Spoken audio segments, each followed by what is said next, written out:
When I think about what it is I would like to share with you, I not only think about justice for the poor and the plight of those living at the garbage dump in Korah, Ethiopia, but I think about God's faithfulness and the incredible privilege that truly is beyond understanding, that we in our humanness are given a glimpse into God's own heart.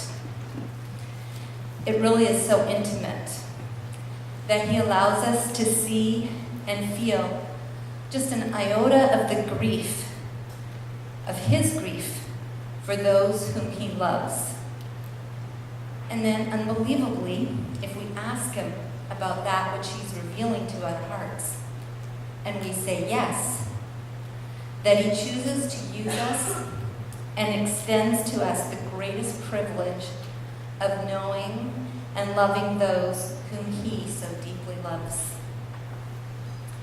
When I think back to my first trip to Ethiopia in April 2010, I could never have imagined being a part of Hope for Korah or what God is doing in that community, or speaking on justice issues at a conference such as tonight.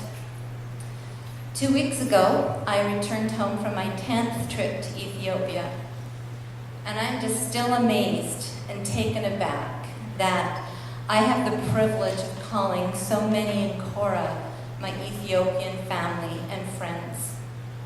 I believe the journey I have been on is really a God story, as His heart is for the people of Korah, and His heart is for me. When I first arrived there in 2010, it was overwhelming. My heart was broken by what I saw.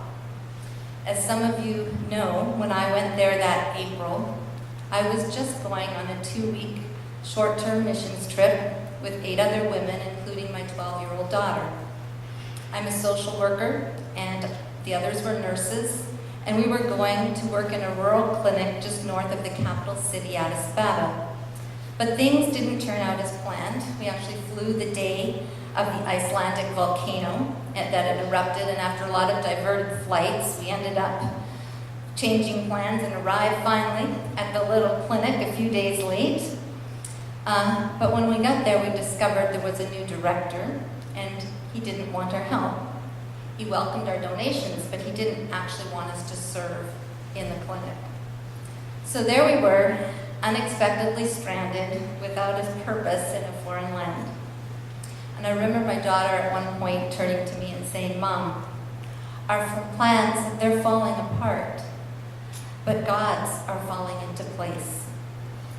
And little did I know how right she was, because it was then that God led us to this destitute community of Korah that I'd never heard of. And what had began as a leper colony at a garbage dump over 75 years ago had now grown into a community of about 130,000 people, desperate, outcast, and forgotten, living in extreme conditions. For me, the most poignant moment was entering into a woman's house named Belanish. It was actually daylight outside, but she and her 3 children lived in complete blackness. You'll actually see that in just a moment, that first moment when I was in her home, my first hour in Korah. In the video, it was completely black. I couldn't see her face, and it was only from the flash of the cameras that I could see her son must have had some condition such as cerebral palsy. He was cross-eyed, sweating, he just looked overall unwell. Her young daughter looked hollow and empty. She never smiled. And at the time, I didn't realize that in that small, 8 by 8 foot at the most sized room, her 2-year-old child lay in a corner on a pile of rags, burning with a fever. There was no bed, there was no blanket, no food, only cardboard and rags. She only had 2/3 of 1 foot. Her other foot was tied on a stump, a chunk of wood, wrapped with a piece of dirty burlap and a string. And it was in that moment, in the darkness, I just sensed God say to me, "This is your family. I want you to come alongside her. Treat her as you would your own. She's your family now. I could never have imagined then the significance of that moment, how her life would change, what a difference hope would bring to her. Or that 1 year later, after asking God so many times, why, what do you want me to do? And for 1 year, I got one answer. I do want you to do something.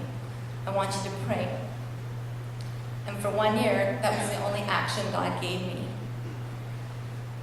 But I couldn't imagine at that moment, 1 year later, I would actually get to return to Belanish's home. And I would return to Korah by myself, to be later joined 1 week later with my husband.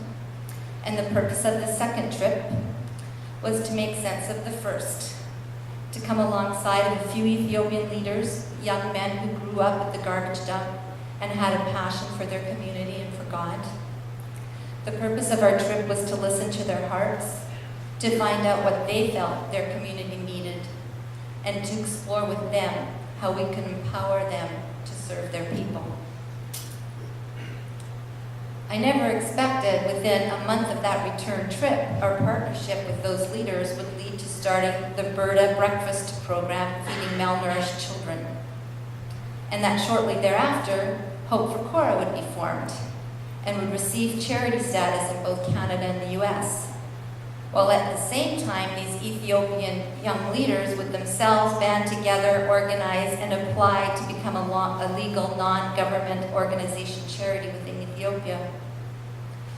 Together, we now have over 36 sponsored families, which is over 170 people. And we've grown into, our Berta program is 125.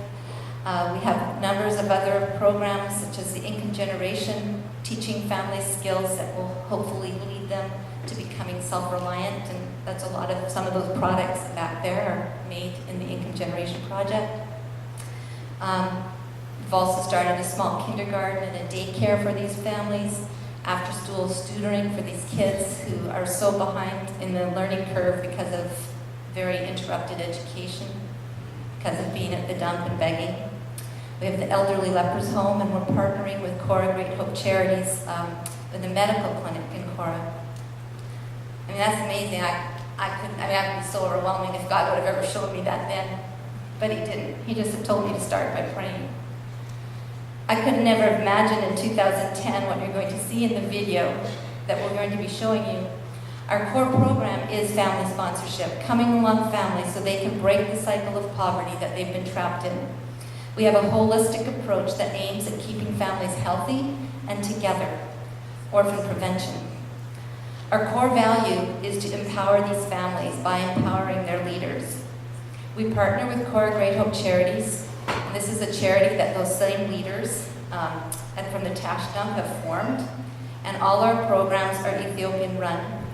We believe they know their community best, and with God's help, through their leadership, justice for the poor will sprout up, and sustainable change will happen. We in the West often think of poverty in terms of lack of resources. I know that would have been my definition, lack of money or ability to meet one's basic needs. Well, as we were getting to know these leaders, we wanted to know how someone living in poverty, how would they define it? So we asked Sammy Lieben, one of the original leaders and founders of Korah Great Hope Charities, and this is what Sammy had to say. What is poverty? Poverty is a ruler. That is how I define it. Because it makes you stay in darkness and to be hopeless, and it puts a yoke on you that you have no confidence. Poverty makes you have low self-esteem. It will make you scared all of the time, worried about tomorrow, worried about where food will come from, how will you pay your rent, how will you provide for your children's future. Poverty will make your mind to think that this is all there is to life, that you are stuck and will always be in this condition. It makes you a slave to your needs every day. From the spiritual side, it will make you doubt that you have a Father who is rich and is the creator of all that is in earth. It makes you doubt that you can go to the light. So often, people choose to the darkness witchcraft, or the worship of idols as their source of hope. And then you will die and go to hell and forever be a slave in the darkness. Poverty rules your life and oftentimes your eternity if you let it. It blocks you from finding the way to heaven and trusting God and the light of his hope. Moving in Korah, Ethiopia. And we, of course, are always praying that others would join us and stand with Korah. And right now we're focusing on our efforts, are trying to find about 14 more sponsors for our elderly lepers home, and as well as support for our income generation project and that. But really, I guess what I want to share tonight, kind of in closing, is just, it just really just never ceases to amaze me that God brought me to Korah, and that I'm able to weep and laugh with these people and to sit in their homes, to see their lives change, to call them my friends. But an even greater and deeper joy has been to walk with God in places I never thought I would walk, and to sense his presence and his heart for these people and for me. I'd like to close with a journal entry I wrote 1 month before I ever went to Ethiopia for the first time. I was to speak at a fundraiser that night for my upcoming first trip to Ethiopia. I never even knew Korah existed. I had no idea what God had in store. But I asked him that morning, what would you like me to share with those whom I will be speaking to tonight? And I read it again for the first time this morning.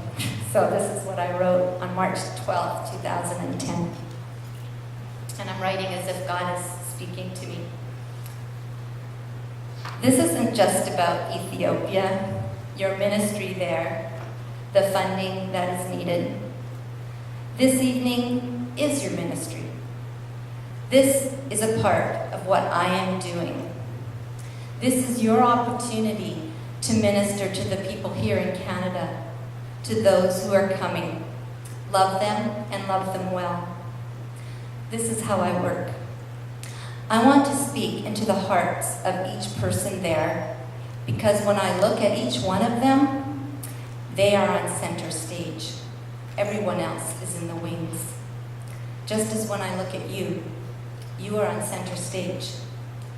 And when I look at each Ethiopian child, man and woman, they are on center stage. When I look at each of you, I love you. I always have, since before time began. This is how I work, and how interconnected missions is. When speaking to each heart, my spirit is in each of you, bringing you all together for my intended purposes. So we are all connected to Ethiopia because we're all connected to God. And that is why Jeremiah 29 says, I know the plans I have for you, plans for a hope and a future. This rings true across the miles. Love them in my love. The hope and the future is for each person coming to, and I'm going to insert, the Justice Conference that night. So I just believe God wants to speak to all of us, wherever in the world that he takes us, whatever the issue is. It is really personal. We've seen and heard a lot of global issues, and it's kind of overwhelming, but it's also really, really personal, and I think we just need to ask God, and he will just speak to us in whatever area it is that he is speaking to your heart. And I think he's just waiting for us to say yes.